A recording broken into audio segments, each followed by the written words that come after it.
지나쳐 그 겨울에 빛나던 우리의 시간 그 겨울에 숨겨진 소녀들의 마음 꿈과 사랑 그리고 슬픔까지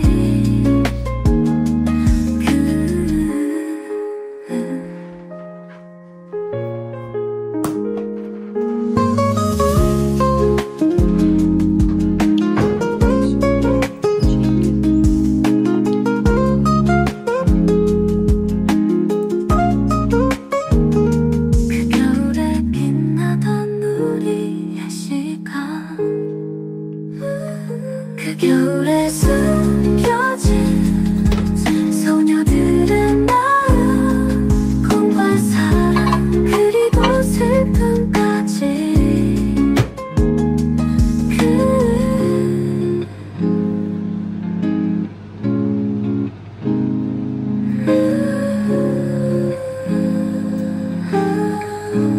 Tingnan nyo guys, lagi bang basa ang paligid, no? Siguro umulan na naman kagabi. Ibon.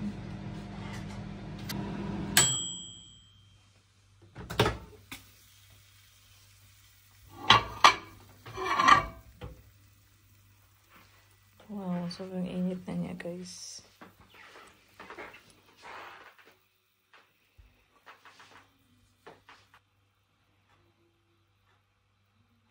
Guys, yung mga halaman. Oh. Ganyan sa taas. Dinecorate nila dito. Nilagay niya dito sa parang stand. Ang healthy nila. Huh?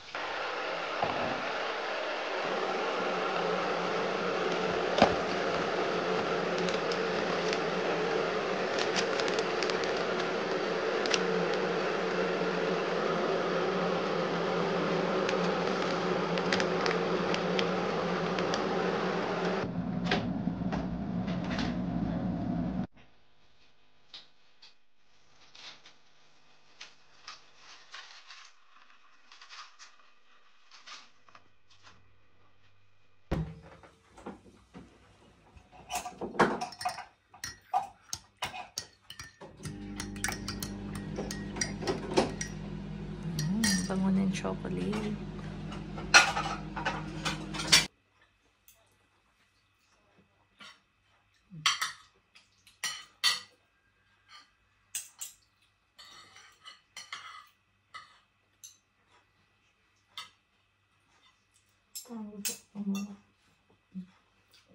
Ayan guys, kompleto na yung ating mga kakailanganin para sa ating prosperity bowl. And ito yung ating paglalagyan, no? So, kailangan, ano siya, ceramic or basta babasagin, wag lang sa plastic, no? Okay lang kahit transparent or may kulay, basta babasagin. So, dito natin lalagay. And meron na rin tayong bigas. Ayan. Ayan. Mas maraming bigas, mas okay, no? Para mapuno natin ng kahit mga hanggang dito. Hindi naman sobrang apaw, pero yung at least malapit na dun sa paapaw siya. And kailangan din natin itong mandarin. And maglalagay ako ng chocolates na gold na bilog. Kasi wala akong makitang chocolate coins. So, ang ilalagay ko na lang ay chocolate na bilog. But gold yung ano niya. Pero maglalagay tayo ng totoong coins, no? Maglalagay tayo ng 12 pieces of gold and silver coins. Ayan. Ganito yung pera kasi dito sa Poland. Ayan. No? So, tag 5 to and 12 pieces to. And kailangan din natin ng ayan. Ito yung pera na ilalagay natin na i-roll natin, lalagyan natin ng pulang tali. Ayan. Parang ganito. O, diba? Ayan. Yan, dapat naka-ano siya. It's okay lang naman, pero mas maganda siguro kung kita yung kanyang amount, no? Any amount pwede, basta kung anong meron kayo, pwede na yan. Basta ano lang, kaya nga prosperity, diba? Dapat kung ano yung meron kayo, mas malaking amount, mas maganda. And kailangan din natin ng red envelope. Ayan. Ito yung ating mga red envelope. So, 3 ito. So, maglalagay tayo ng 3 envelope. Pero, ang ilalagay natin dito sa loob, kakailanganin natin ng 168 na amount. Ayan. So, kailangan natin dito maglagay ng 168 na amount dito sa ating red envelope. Okay? So, yung iba, naglalagay sila ng egg, no? Pero ako, parang, mas gusto ko na hindi egg ang ilagay ko. Ano na lang, yun na lang. Chocolates, tapos mandarin, pera. So, simulan na natin, guys.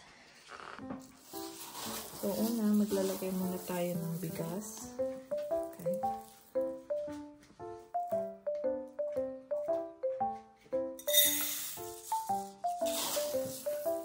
Ang paggawa nito, guys, kailangan kung ilan kayo sa pamilya or sino man nakatira sa pamilya nyo, dapat kayong lahat ay sama-samang gagawa nito. Katulad namin nila, 2 lang kami. So, 2 lang kaming gagawa. Hindi pwede na ako lang ang gagawa. So, 2 kami. Dabo, ikaw naman sumalok.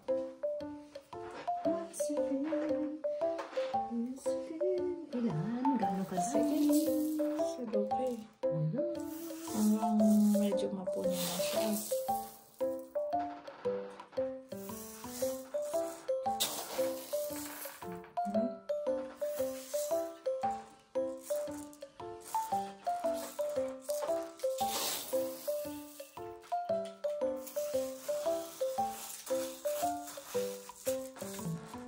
So, siguro enough na to. Diba? Ayan. Meron na siyang na-roll na pera. Ayan. And ito nga pala, guys, bago natin ilagay yung ating mga materials or things na ilalagay dun sa bigas, like yung pera, yung mga envelope, yung mga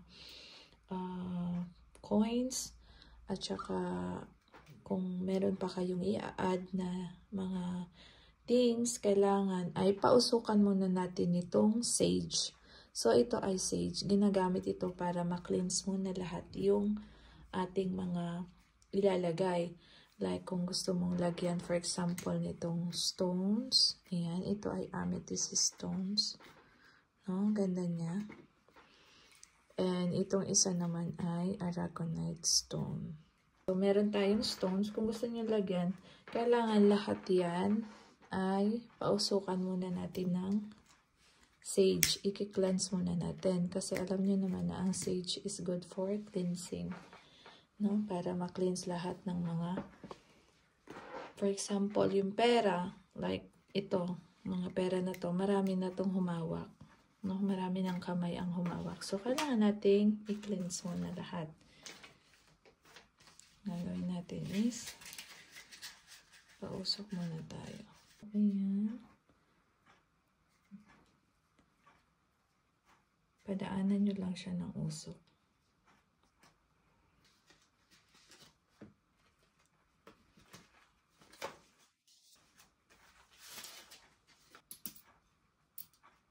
So, ayan guys, no?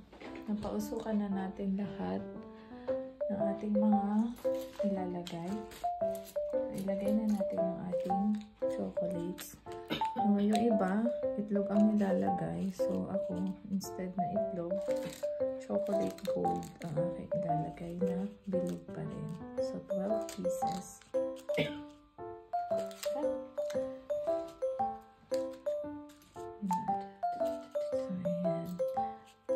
Bali guys, ang paglagay nyo ng coins kailangan paano ha, yung parang saklak, lahat pa ganun. Huwag pa balik-balik. No?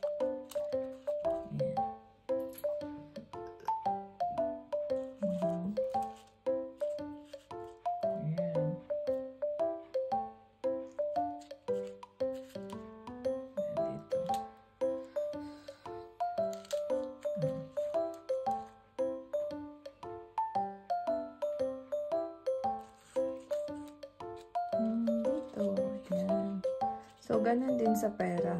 No? Counterclockwise din sa pera. Hindi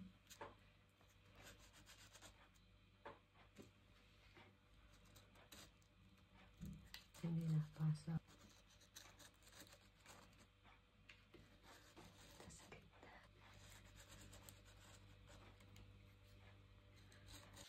So, dahil dyan, ayan, nailagay na nila yung kailangan natin lagyan ng 168 na amount. Ayan. 168 na amount. And guys, ang paglagay nyo sa sobre ng pera, dapat, kumbaga, nakaayos siya. Hindi yung parang bali-baligtad yung pera. No? Hindi siya, bali-baligtad. Then, ilagay natin dito. Andun na rin yung coins. Ayan. Then, isi-sealed na natin. Ayan. Tatlo to siya, guys. Ayan. Isusok-sok natin dito.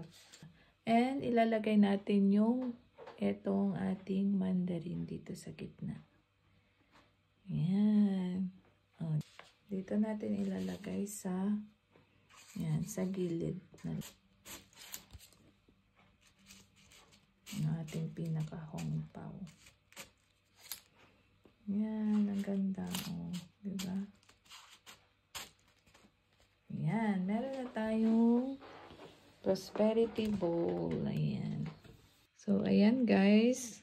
Kompleto na at tapos na yung ating prosperity bowl. Ayan. Pwede na natin tong ilagay sa itaas ng ref. Pero dapat yung taas ng ref nyo ay malinis, no? Kailangan malinis yung ref nyo, naka-organize, and then saka nyo to ilagay.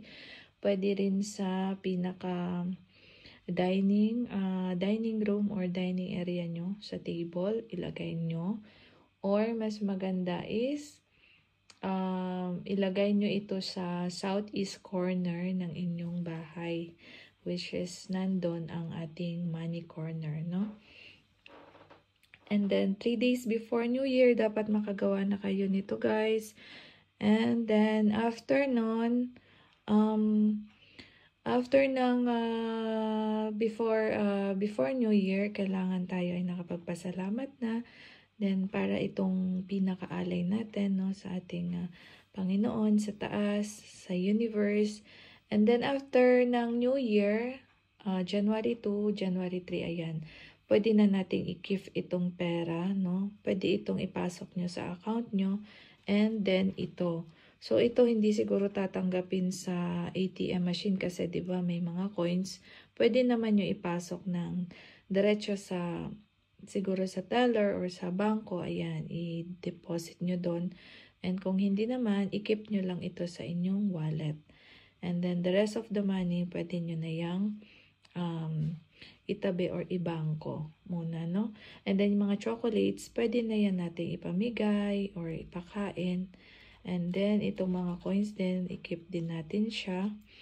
At itong bigas, pwede nyo yang i-consume, pero isain nyo siya ng, ng hindi isang, yung parang isang beses lang.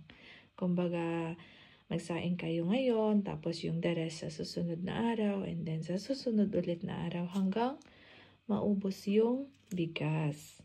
So, ayan. Meron na tayong prosperity bowl. Happy New Year, everyone!